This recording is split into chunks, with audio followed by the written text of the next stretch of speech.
There are very basic courses that we have to have. The English language is very, very important because that's how we're going to communicate with AI. And also, we also need to have basic idea of mathematics. That's so that we can also be able to match AI in a certain way. You know what they used to tell us at Transparent? Answer the question and then question the answer. In education, AI is actually helping us. It is helping us to focus more on exactly what the student needs to know. What you really need to be focused on is how do I create value and bring benefit? The same objective, interestingly, that we keep talking about when we say why entrepreneurship is so important right now. You need to understand base business model. How do I create value and can that be monetized? The same notions keep coming up. So we're moving away from just the regurgitation of facts and figures to meaning and purpose in things. And that meaning and purpose is the same distinction between a human and a machine.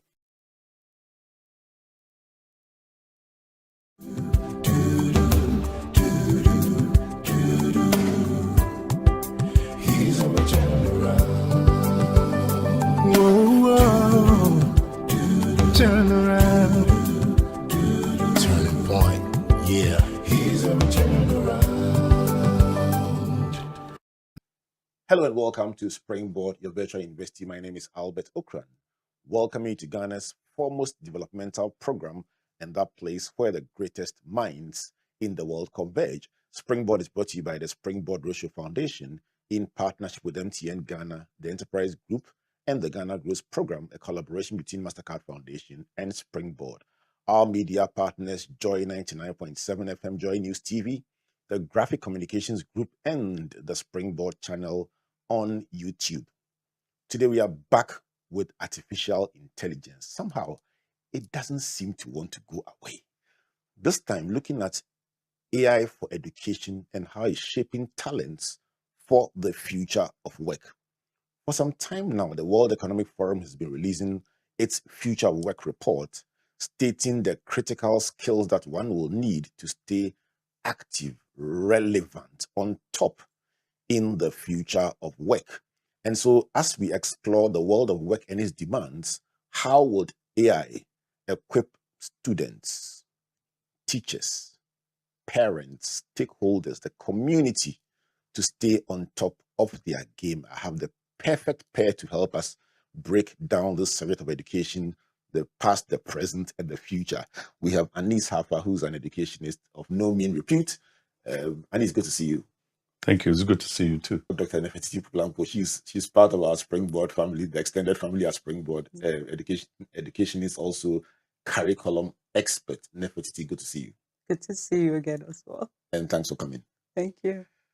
So let's start this journey. We're trying to explore artificial intelligence and its role in this education for the world of work.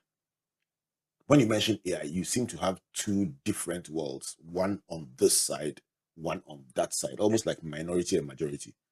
Who do you think is a minority and who's a majority? And where do you stand on AI? Well, first of all, I'm not an expert on AI. I use it, but I'll tell you this. Coming here in the car reminded me of some of the mathematical problems that we used to do at Advancement. For example, a car leaves Kumasi at 5 a.m. to, let's say, Takoradi.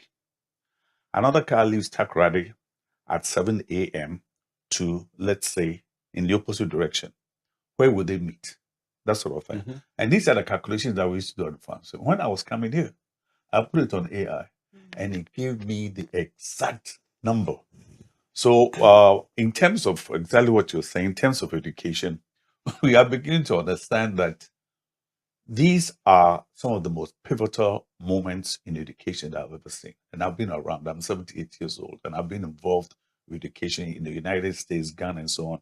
And I find this very exciting that we don't need to memorize information anymore. We don't need to be doing esoteric mathematics anymore. AI will give us the information that we need, but we have to craft, we have to be able to prompt AI in terms of exactly what we need to do. We need to be very articulate in getting AI to work with us. So what we're looking at these days is what we call the prompt engineers. You know what they say, garbage in, garbage out. It's the same method supply. Exactly what do you have in mind? What are the solutions that you want to resolve and so on? And frankly, these are very interesting times. And I'm very excited about young people now.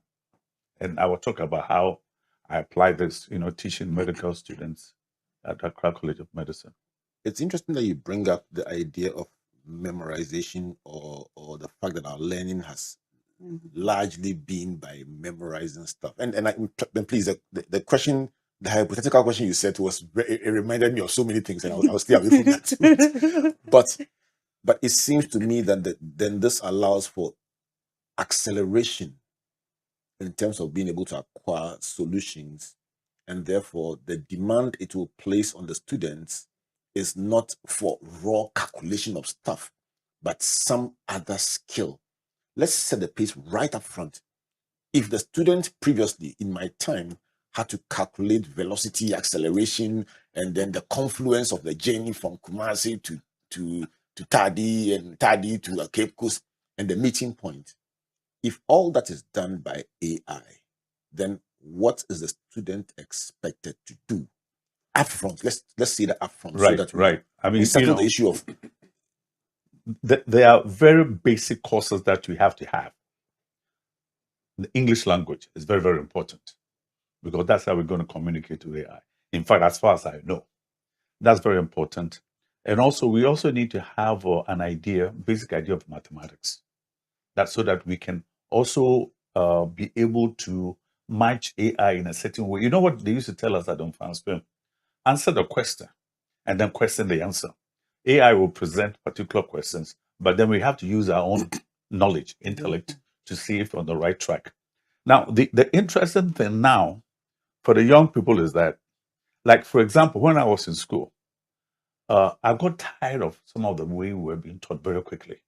I could not articulate exactly what the nuances that put me off mathematics, for example, because I remember we have some fantastic teachers in mathematics, but they couldn't teach us.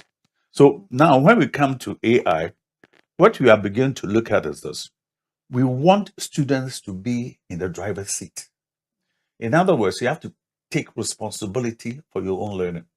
And the interesting part now is that some of the universities that I've seen, and I think we started off with African Leadership University, Mauritius.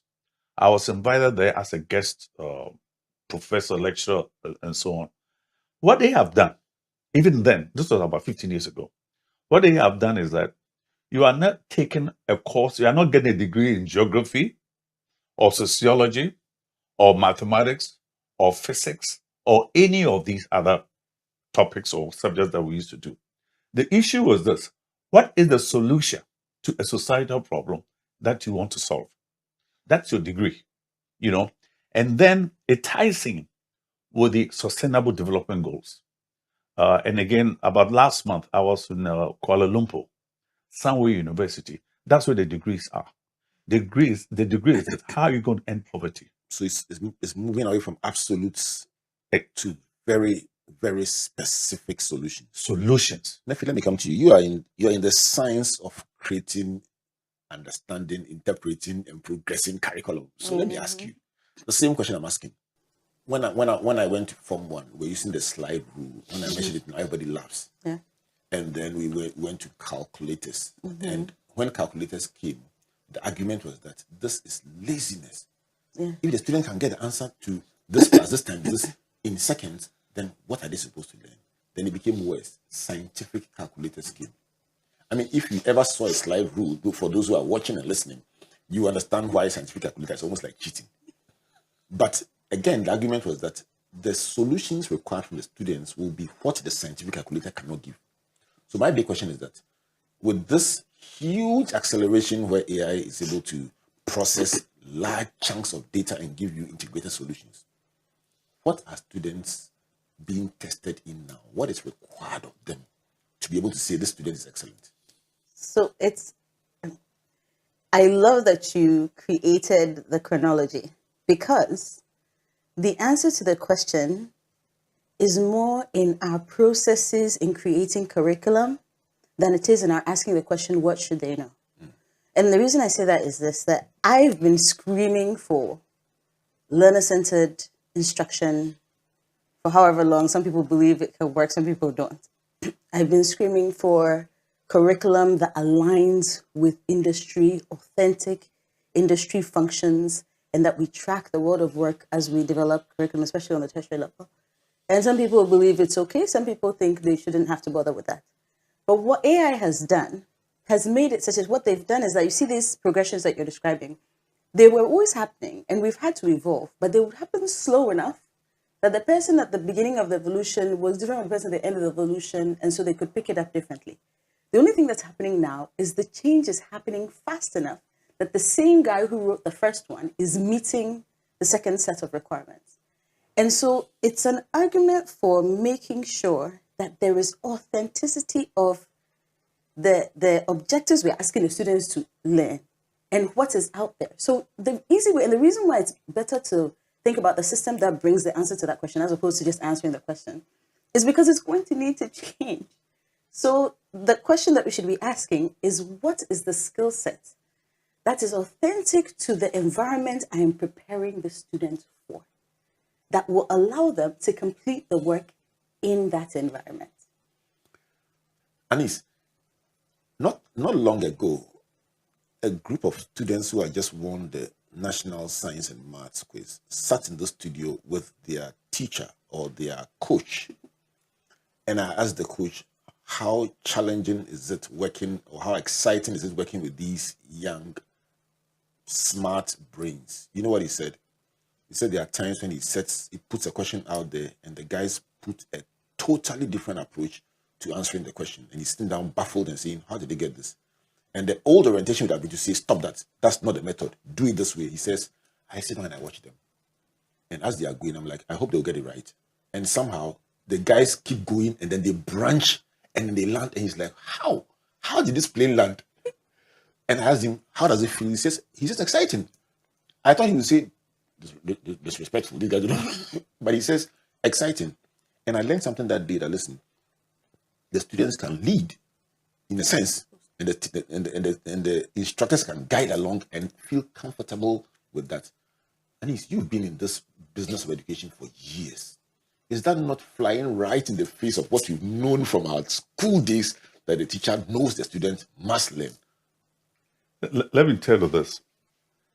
There's no profession in the world I would rather be involved in than education, because the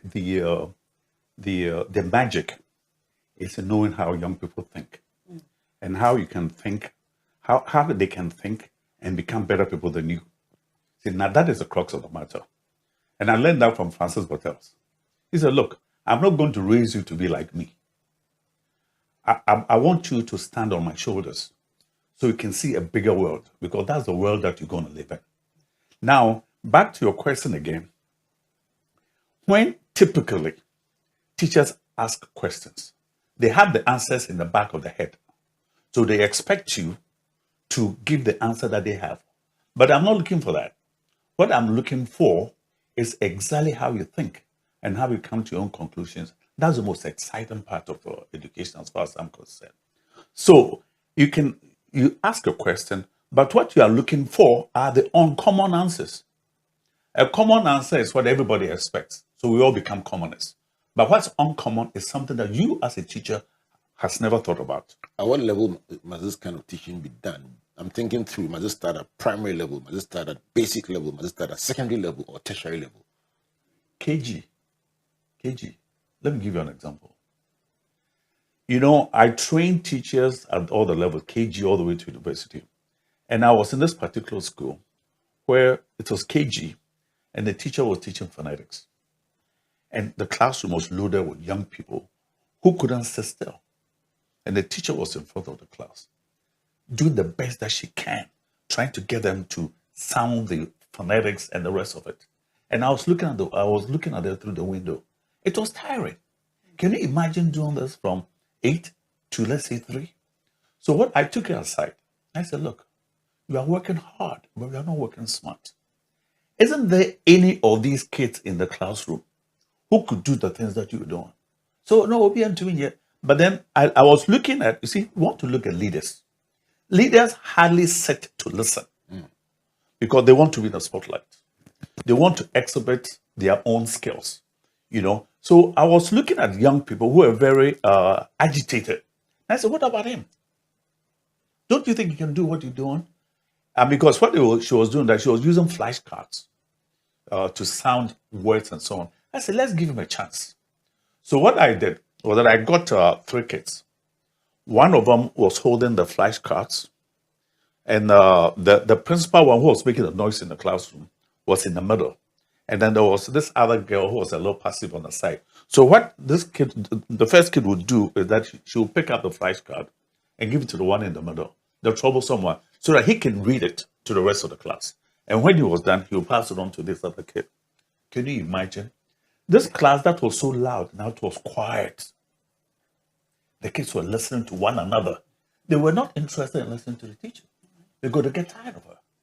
Now, after that, the enthusiasm was so robust that everybody wanted to be part of the action. You've gotten me very enthusiastic. You've gotten me very enthusiastic about this. So let me ask you then, as a follow-up question, Anis, what kind of teachers do we need for this kind of education? You know, first of all, you want to have teachers who are adventurous. You want to have teachers who know their own limitations. You want to have teachers who want to learn from the people that they are teaching. You see, if you are not learning from the person that you are teaching, then you are not learning anything. So what I look for is, what is it that is new that you are going to bring to me so that I can also broaden my own horizons? So when I go to the classroom, I'm very excited about it because, you know, if you are teaching 30 people, what I say is that you enter as one person, but you leave as 30 people because the dimensions are broad. You know, you don't want to have a situation that's stale and static because education itself is dynamic. You are coming to see something that you haven't seen for the first time. You haven't seen forever. You are coming to hear something that you've never heard before. That is excitement. Frankly, you know, I turned 78, but I feel so good about what I do because the learning process goes on and I'm not dependent on just me. I'm setting the parameters, setting the environment where there's always something that can nourish my spirit. I think that is where education is going now. Don't come in with a fixed mindset. Have your mindset broad enough that you need a little what I call intellectual humility. That you don't know it all. But this is the environment in which you're going to grow as a person. Nef, you started this problem. You did it. I started. You said learning is a learner-led approach to education. So let me nail it on the head. The typical teacher, especially in a public school or running a WACSI, BC, some of these exams that the answer is brought to you from WAEC, from an institution. The question that I said, it says A, B, C. So question 1, the marking scheme is A. Question 2, the marking scheme is B.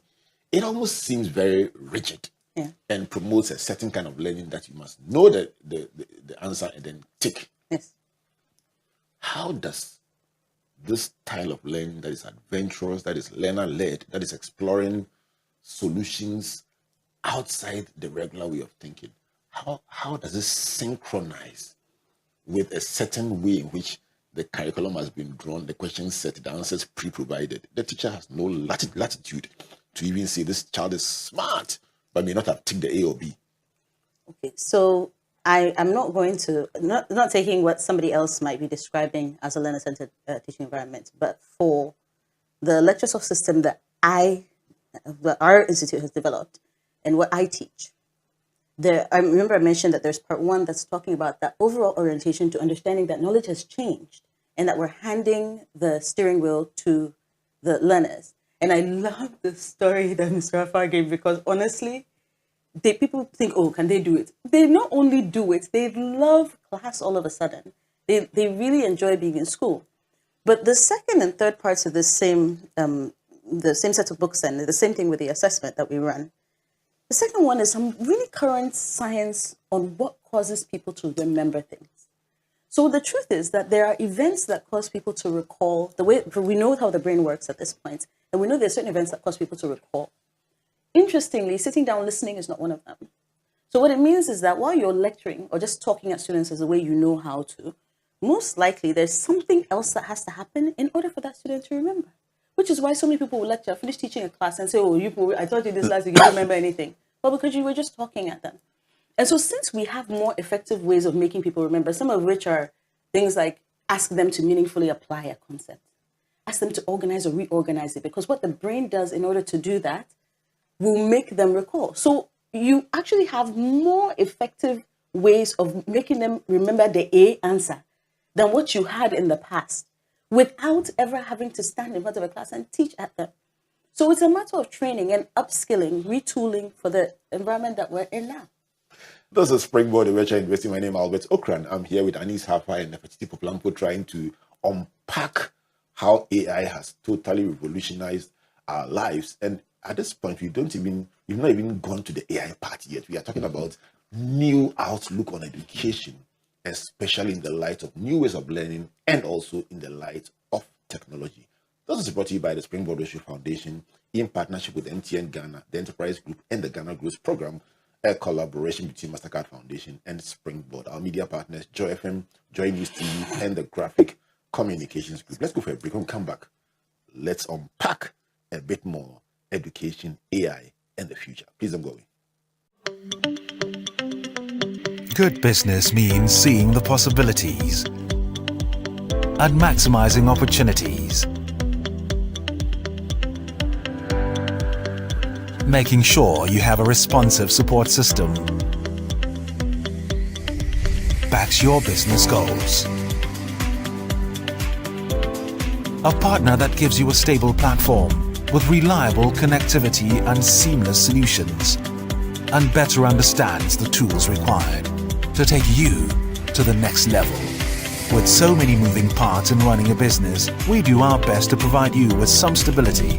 The only kind of stability you can find with MTN Business Broadband, the fastest and most reliable internet provider in Ghana, making sure you stay ahead and stay connected, because we understand what makes your business tick. Sign up today on broadband.mtn.com.gh or call or WhatsApp 0244 308 111. MTN. No stress. Submit your insurance claim online in just seconds on the Claims Express portal. Simply upload your national ID, cost estimates, pictures, and more to get started. Submit online, track progress, and get paid fast. Skip the paperwork and get back on the road with ease. Visit claimexpress.enterprisegroup.net.gh for easy claims and quick payouts with absolutely no stress. Enterprise, your advantage.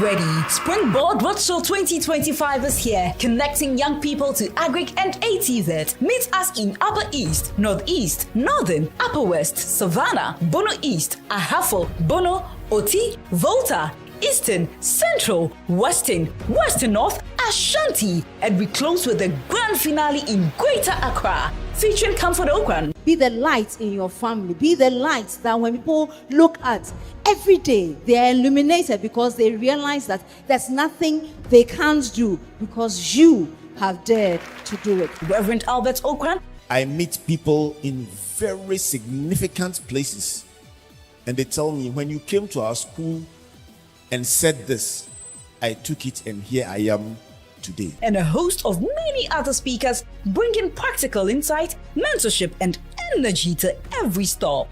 Expect hands-on trainings, education, inspiration, and discover amazing opportunities in Agric and ATVET. Entry is free, but registration is required. Dial *718*50# to register now, or call 0308 255 775. Subscribe and follow us on all social media platforms at Springboard Channel for updates. Springboard Roadshow is brought to you by Mastercard Foundation, Springboard Roadshow Foundation and partners. Springboard Roadshow 2025, 16 regions, 500,000 youth, one amazing experience. See you on the road.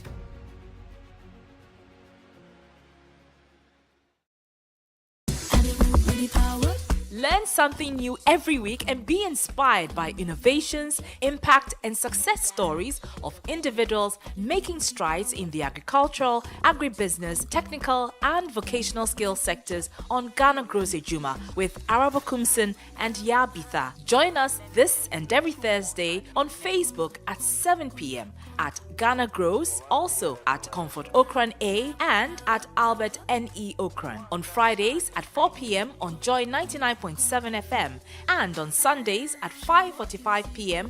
on TV3. Ghana Grows is an initiative of MasterCard Foundation in partnership with the Springboard Roadshow Foundation. If you are a young person and you want to be a part of our various interventions, call or WhatsApp Ghana Grows call center on 0308 255 775. Follow us on all our social media handles. Ghana Grows Ejuma. Hope Day.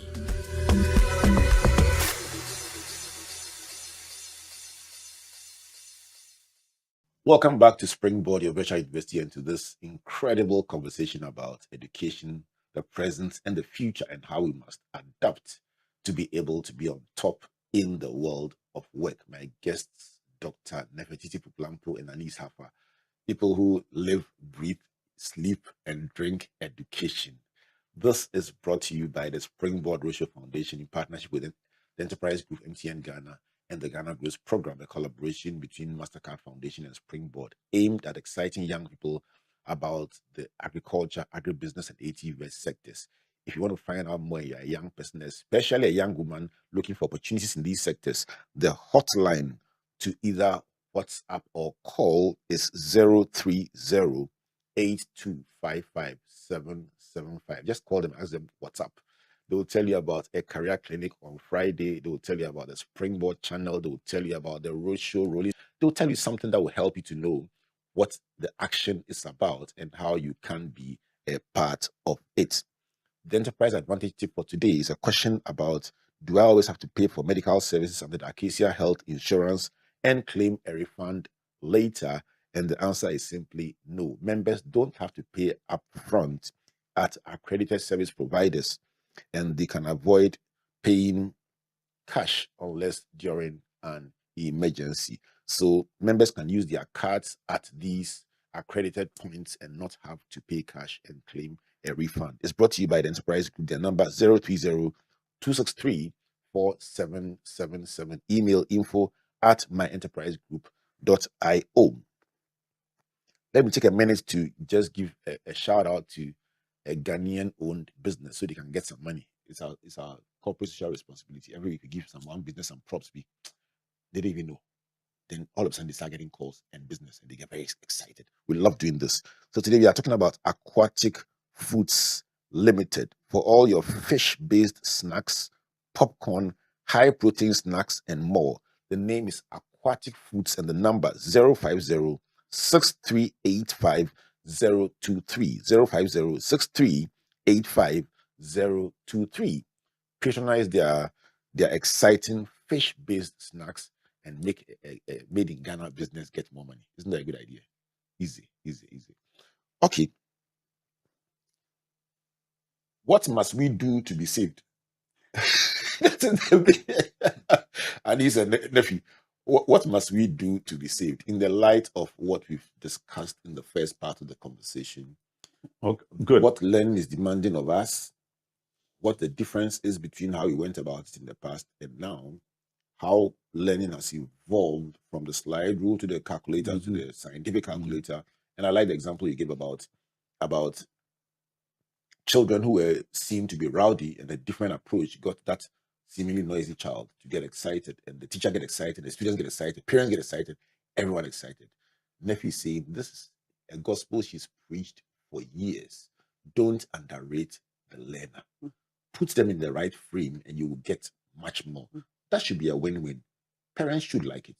Students should like it. Teachers should like it. Policymakers should like it. What must we do to be saved? I will tell you this. From our discussions, I'm looking at all the various topics that we've discussed right now. The pyramid of learning, what is the most effective way to teach? We are looking at how you get someone to understand the question that you're asking. which you call the paraphrase rule. And then we're also looking at the inquiry method of teaching. And we are beginning to also look at CAS, Creativity Activity Service, which is part of the International Baccalaureate. There's a lot that we can unpack, but I want to start with what you had here. What can we do to be saved? I think that's a very important question. You know, when you and I were in school, But I wasn't at your level. yeah, I left just for just so that I left in France in 1966, yeah. and you left in 19. No, that's like when I was born. Yeah, okay, good. 68. But the reason I left Cape Coast Just for is that clarity. you were coming, and Cape Coast was not big enough for the two of us. my goodness. You know what I'm saying? Okran is coming, I'm leaving, so that he Will I can ever now win have this agreement? But, you know, education has to serve a purpose. Okay. In our time, the purpose was that memorize the information, get a good degree, and go about your business. Those days are gone. It was like get a degree, get a master's degree, get a PhD. All that is potential. They are not accomplishments. The accomplishment is at the end of the day, what is it that you do with this degree that you have to solve a problem? So how can we be saved? We can be saved based on the solutions. Like whatever you study, at the end of the day, what is it that you can do so that you give yourself or you serve humanity? And I'll give you 3 main points here. One, how can we be saved? For all the education that you're getting, what is the product that you can produce that will make another person's life easier? That's your degree. For all the education that you're getting, what is a service that you can provide that will make another person's life easier? That is your degree. For all the education that you're getting, what are the solutions to societal problem for which you will be remembered eternally? And at the same time, also even become an entrepreneur. Because when you begin to provide a service that people need, people will pay for it. But having said that, I want to get back to the International Baccalaureate. There's a component there, that's the IB program. There's a component there called CAS, Creativity, Activity, Service. And before you get your diploma in the IB, before you even go to the university, this part of it has to be clear. And what do they do? These kids, some of the students have to use their own creativity to get involved in some activity where they can raise money. And then when they raise the money, the question is, what am I going to use the money for? And this is where these kids go into the villages. They buy cement, they buy sand, they buy stone, and they build schools for deprived areas. Are you with me? That is education. That's where you begin to give up your humanity. Now, when they've done, and they build schools. I've been there building some of the schools with them in some villages. When they've done them, they'll go back to deprived communities and teach the young people English, mathematics, science, and so on. Now, what that does is that it predisposes you to how you can be of help to other people, which is what is lacking in this culture. And I will give an example. Many times, from the way we were taught in the past, and our politicians and people that will put in ministerial positions, they are all victims in the sense that they will come on the radio and propound the same kind of problem that we all know. But will you solve the problem? That is the issue. So what I'm saying is this. When you have someone that we've entrusted with a certain responsibility and backed with money to go and solve problems, that it begins to falter. Because, and I don't blame them too much, they don't know how to solve problems. Because all through the education, from lower primary, upper primary, secondary education, university, it's all by producing information and getting degrees for it. So those days are gone. So what I'm saying now is that education has to have an application component to it. And that comes back to your pyramid of learning, where at the bottom, at the top, it's where you are giving information out. And you want people to remember the information and produce them in exams for you. And then the other part of the pyramid is this. What are the demonstrations that you can do so that this person remembers exactly what it is that you said? At the end of the day, how do you put this person in a position where they can teach others? Let me tell you this. So hold on for a second. So you're saying that a student, and at what level is this? The IB? Yeah, that's a CAS program. What age? Teenagers. Teenagers. Teenagers. They are preparing to go to university. They haven't gone to university yet. So you're saying that the students who go through this program, that takes them outside the regular Outside their perception, comfort their zones. comfort zone, to raise money, engage community, do some humanitarian work, do a project, complete it, and then on top of that, go there and teach disadvantaged people. You're seeing those students get some advantages. Number one, they are more project oriented, solution oriented. They have a humanitarian or social enterprise orientation, and that gives them an advantage. Look, I could not I'll have come said back to that. you. I could not have said that better. Thank you very much. No, I'm your student. I'm your I student. love it. I love it. I love it. Nephew, how do we democratize this? Because once he says IB, somebody chats up and says, you see, this is why those who have money, those who are oriented can be there, and then we are cut off. How do we democratize? Because very soon somebody will say, listen, if I had money, I would take my child here. But there are other practical ways in which this same orientation can be fielded in that government school, can be fielded in that local community school, if we think outside how we have been oriented. Help us to know, just building on this, how we can make this whole orientation more available to everyone in our learning institutions. Okay, so I'm also an IB product, by the way. In our year, we went to some of the special schools and did service for the students there. What did it do to you? I think it was great for us. It's eye-opening, first of all, because I went to SOS, a lot of Dynamics students. And going out there and serving, week after week, we would go. I think Joe's special school was one of them. We would go and we would serve, we'd clean with them, we'd, kind of find out about their problems so that next week when we come, the ways we could solve, etc. Is that where the seed was sown to this reorienting the education system? Is that where the seed was sown? I'll be honest and say that the seed was sown because I came to Ghana when I was quite young, but I went to Montessori school in the United States before that. And so when I came to Ghana and teaching was so just rote and painful and boring, I believed it didn't have to be that way. And I held that belief all through the boring, painful school. I found a little bit of light when I went to SOS, but by the time I went to the United States and I started teaching, my classrooms were just a demonstration of what I believed was the truth of how people could learn. And I came to find out that it was actually better learning by being more engaging. So you're a crusader. 100. You wouldn't even deny it. No. So let me take you back one more question then. Mm-hmm. I want to understand the crusade so that when you talk, I can situate it. In a minute, what are you looking for? I'm looking for educators, but more importantly than the educators themselves, those who manage the systems that these educators deliver, to recognize the size of the shift and engage them en masse in activity that will help them to take their time and make the shift effectively. The learners or the educators, or the policymakers? Educators and policymakers, because the students will come into whatever you create for them. So the problem is not the students. They wouldn't know, they can't create that path for themselves. Okay. They will follow the education program that you give them. So we should create pathways that allow students to express themselves in the way that Anis describes it. Yes. Do you see it as a humongous and impossible task? At all. So, you had mentioned earlier, I had mentioned the institute. My institute, the Institute for Advanced Teaching and Learning, online is iatl.online. You can look it up. But our institute has literally taken this problem, talking about the problem solving, because of the breadth of the problem. At first, I started thinking, okay, I used to train in 21st century teaching strategies in the States.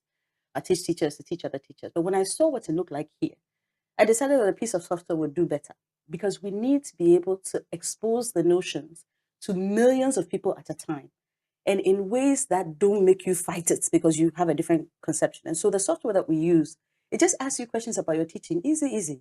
When you get to the end, it will give you a report showing you how your teaching looks like against the orientation, the sort of things that Ms. Haffar is describing to us, right?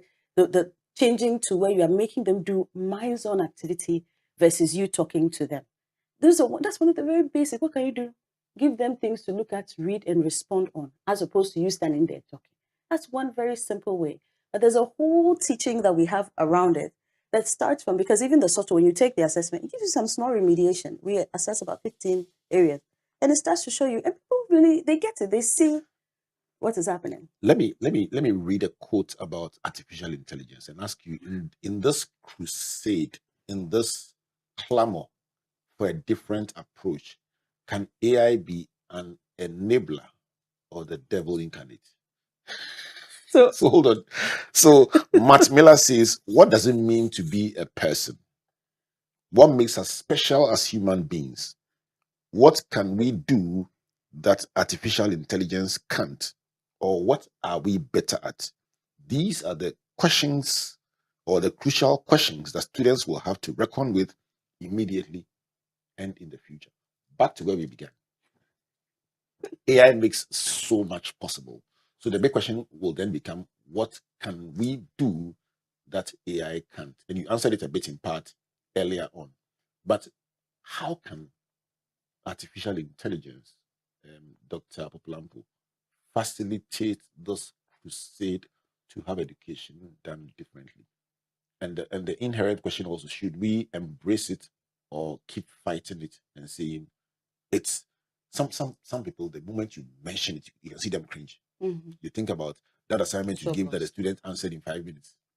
Should we see it as an enabler or the devil?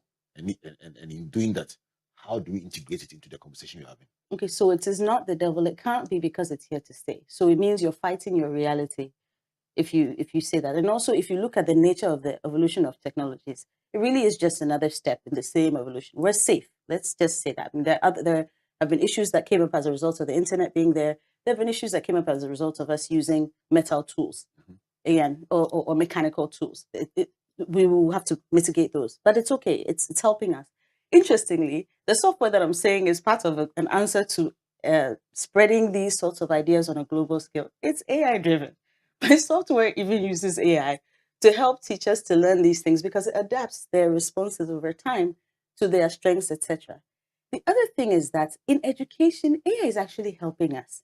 It is helping us to focus more on, just like Mr. Haffar had said, exactly what the student needs to know. What you really need to be focused on is, how do I create value and bring benefit? The same objective, interestingly, that we keep talking about when we say why entrepreneurship is so important right now.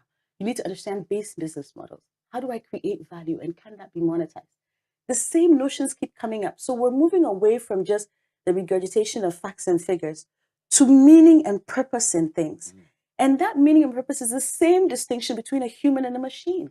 And so we're moving away from the machine, report it, I give it to you, give it back exactly, and moving to what some of us have been calling for so forever anyway. What was we are asking for? Bring them to their humanity, bring them to their core of what they were brought here to do. What will change in the world because they are here. And you can do that through education by making them think critically through everything they see and solve problems throughout. And all that takes is you do those basic building blocks we just spoke about, making sure the orientation is towards the student doing more than the teacher in the classroom, letting them handle things with their own mind instead of you trying to tell it to them. You just do those few things and you see the shift coming on its own. Anis Haffar, should we tear up the model we are using completely and start afresh, or we can revise standard version will work? I think you mentioned it earlier. I gave the example of the International Baccalaureate Program, the Creative Activity Service. It doesn't have to be just the domain of a private examination board. We can practice it in Ghana. I mean, we can practice it from class 1 all the way to university level. Now, I wanted us to get back to AI again for a minute. You see, Google changed how education should be managed, in a sense that all the information that we never had, Google will provide it for us. So that while we have the need to memorize information, Google, you press a button and Google will give you all that information. AI is a lot different. AI is going to give you the solutions to some of the problems. And I'll give you an idea. You say, look, I'm going to go to a village where there's no water. There's a village that has a certain number of people and so on. What kind of architecture would we need for a school like that? AI will do it for you. Yes. For example, I have a little plot that's on a beautiful landscape. And I told AI, you give them the dimensions. I want 2 bedrooms on it.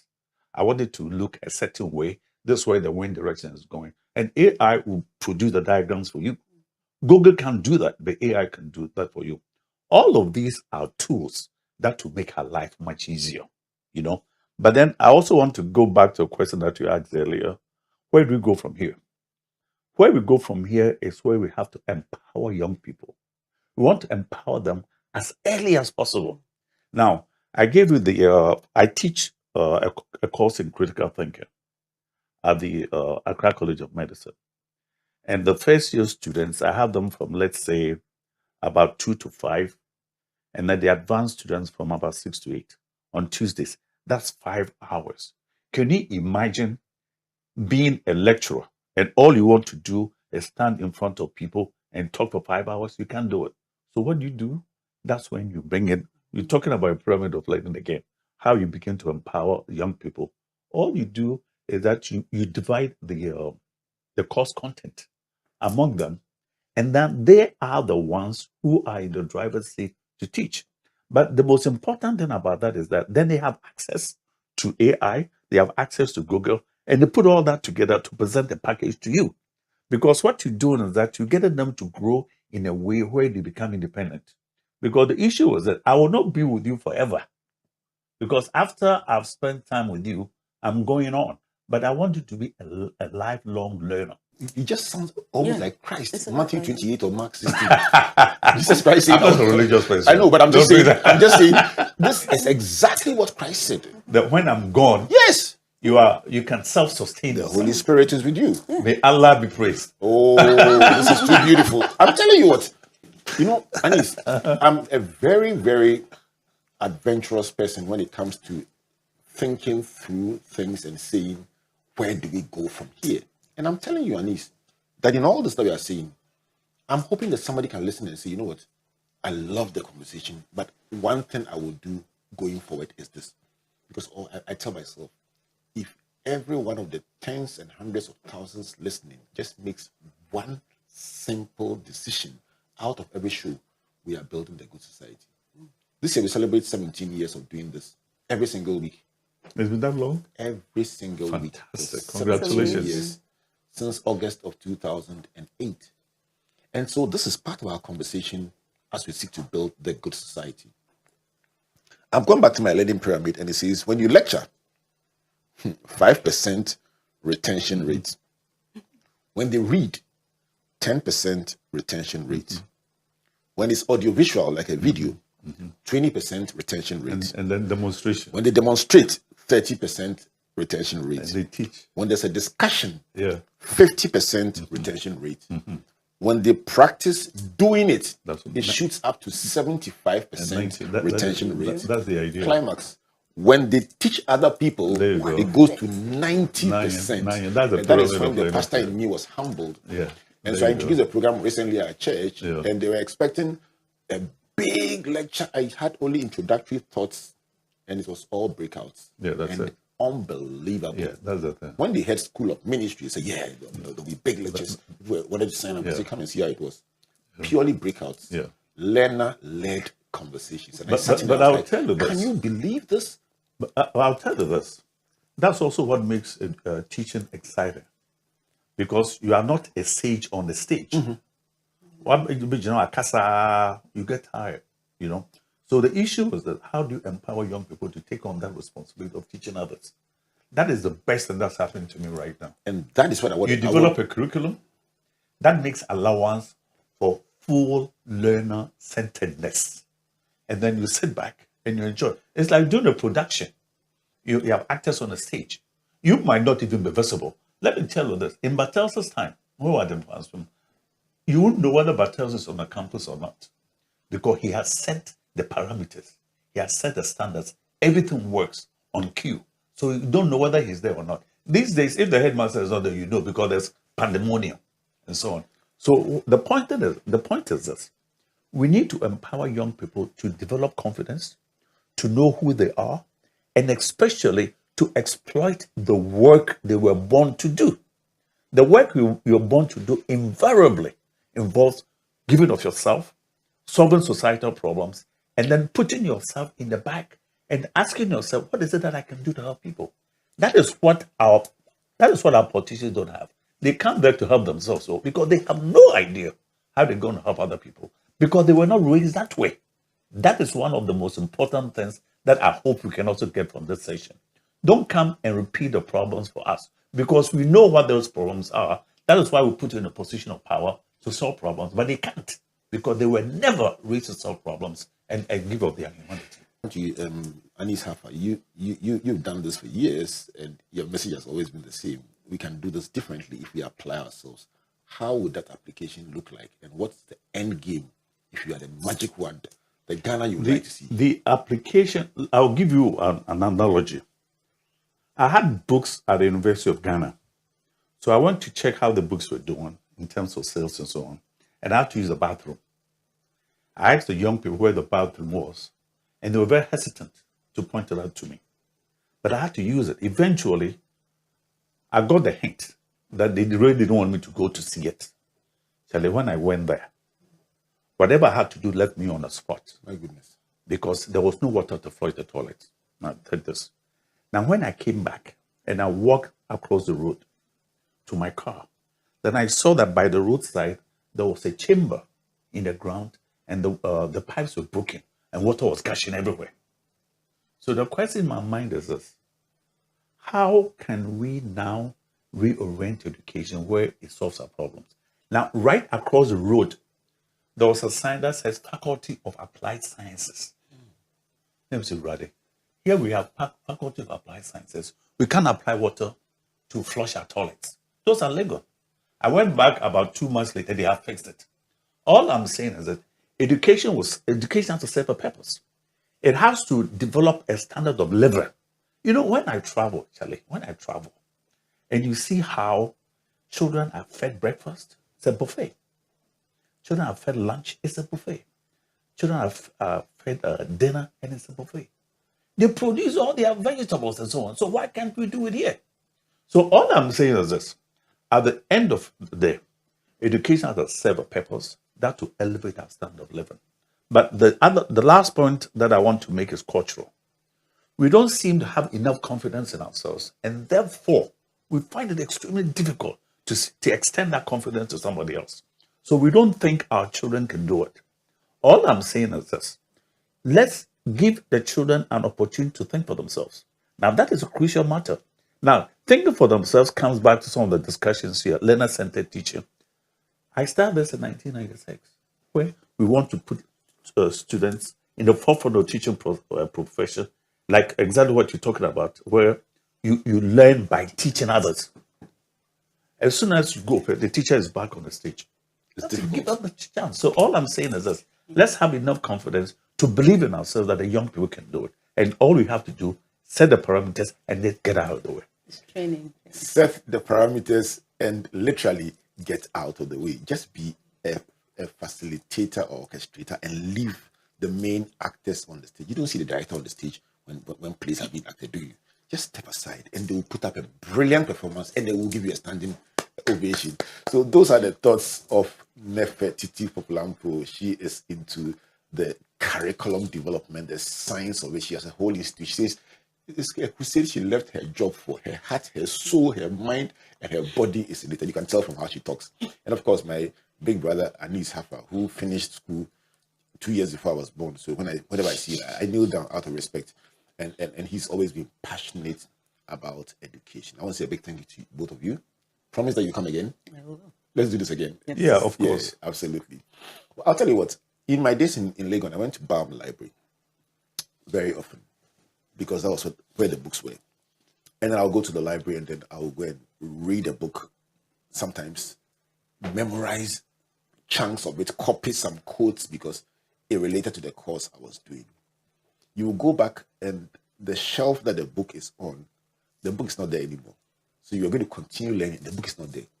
And sometimes you find that somebody has moved the book from the economics session to zoology so that you won't find it. And then he or she alone will come and hide in the zoology session and read the economics book. The library will bring it back and the person will take it there again.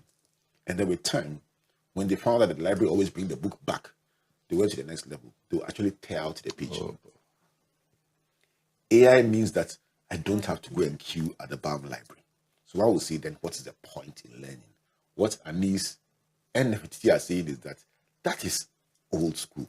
Now AI will provide the knowledge. So what students are now being required to do is to take that knowledge and create a solution for Abiazi Domnasi, for Nkranza, for Wali Wali, or wherever you find yourself in the world, so you not have a best pipe on one hand and across the street an applied sciences class going on concurrently. My name is Albert Okran. Saying a big thank you to my guests, Nefi and Anis, who have promised to come back again.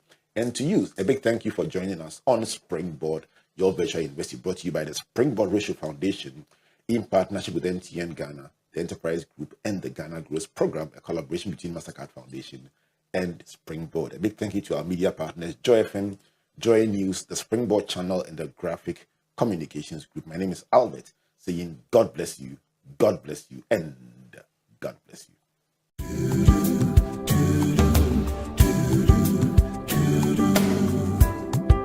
He's a general. Whoa, whoa. General.